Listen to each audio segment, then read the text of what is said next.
নমস্কার সকলকে। সামনেই রাখি বন্ধন উৎসব আছে, আর সেই উপলক্ষে বানানো এই ছোট্ট ছোট্ট সুন্দর রাখি দুটো তৈরির ফুল টিউটোরিয়াল ভিডিওটি আজ আমি আপনাদের সাথে শেয়ার করব।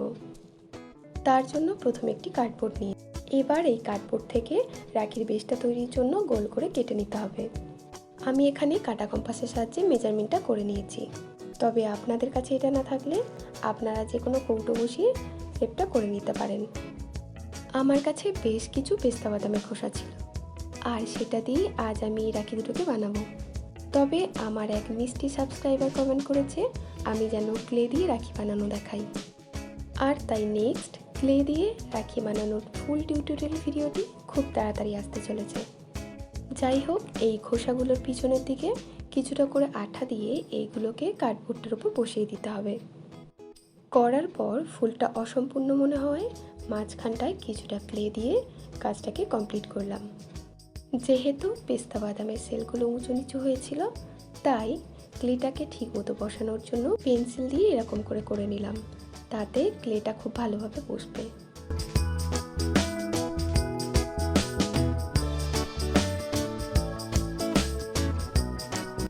এবার এতে বেসকোট হিসাবে সাদা ফেব্রিক কালারটা অ্যাপ্লাই করে নিচ্ছি, তাতে করে এতে যে রঙই করা হোক রঙটা খুব ভালো ফুটবে। তবে সাদা এই বেস কালারটা শুকিয়ে যাওয়ার পরেই পরবর্তী কোনো কালারকে অ্যাপ্লাই করা যাবে। আমি এটা হলুদ কালারে করতে চাই, আর তাই হলুদ ফেব্রিক কালারটা দিয়ে এখানে হলুদ রঙটা করে নিচ্ছি। তবে আপনারা চাইলে আপনাদের পছন্দ মতো যে কোনো কালার এখানে ইউজ করতে পারেন।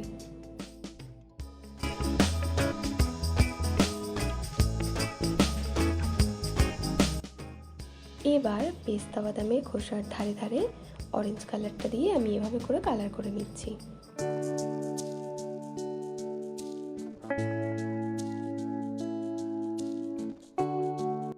আর এর মাঝখানটাতে সবুজ কালারটা অ্যাপ্লাই করে নিচ্ছি।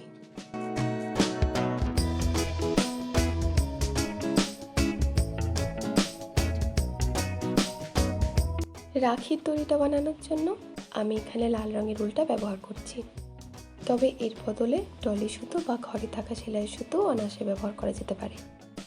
যেহেতু উল সুতোর থেকে মোটা, তাই আমি এখানে 3 পাক উল নেব দড়িটাকে বানিয়ে নেওয়ার জন্য। একটা স্কেল দিয়ে দড়ির মেজারমেন্টটা করে নিচ্ছি। 30 সেন্টিমিটারের একটা মাপ আমি নিয়ে নিলাম।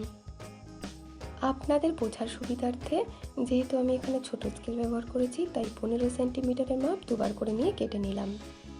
এবার ওই 30 সেন্টিমিটার মাপের আরও দুটো উল, মানে মোট 3টে উলের দড়ি এই একই মাপের করে কেটে নিতে হবে।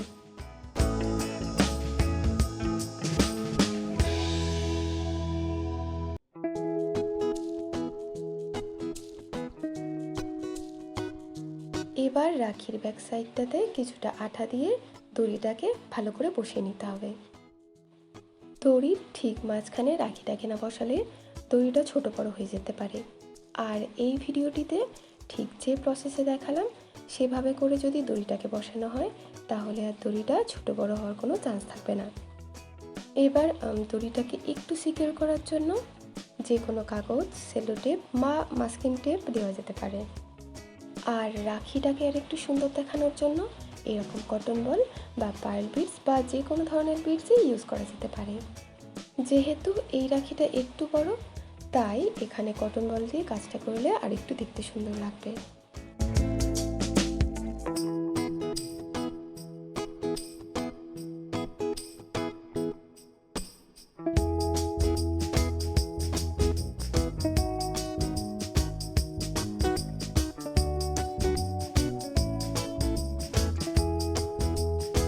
পুরো রাখিটা কমপ্লিট হয়ে যাওয়ার পর এটা তার ফাইনাল লুক।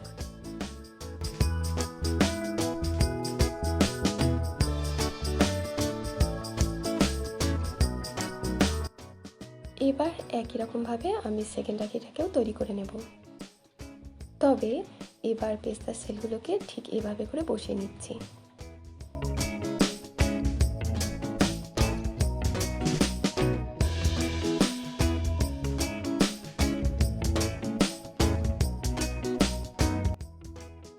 এরপর আঠাটা ভালো করে শুকিয়ে গেলে পেস্তার সেলগুলোর উপর আমি সাদা একটা বিস্কুট চাপিয়ে নিচ্ছি।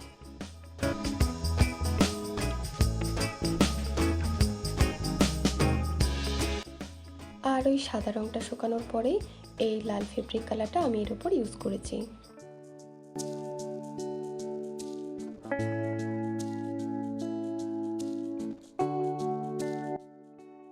ভুল করে এর মাঝখানটায় আমি লাল ফেব্রিক কালারটা অ্যাপ্লাই করে ফেলেছিলাম, যেটা একদমই দেখতে ভালো লাগছিল না। আর তাই লাল কালারটা শুকিয়ে গেলে তারপরে আমি হলুদ ফেব্রিক কালারটা দিয়ে অ্যাপ্লাই করে নিচ্ছি। আর রাখিটা একটু সাদামাটা দেখতে লাগছিল, তাই এখানে সাদা ফেব্রিকটা দিয়ে এরকম একটু কাজ করে নিলাম।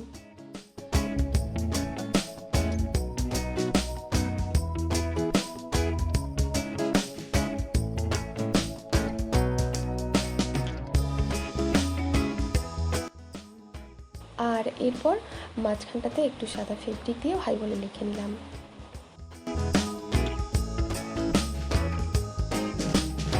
ভিডিওটি আপনাদের কেমন লাগলো অবশ্যই কমেন্ট করে জানাবেন। আর ভালো লাগলে প্লিজ একটা লাইক, কমেন্ট আর সাবস্ক্রাইব করে দেবেন। তাহলে দেখা হচ্ছে অন্য কোনো ভিডিওতে।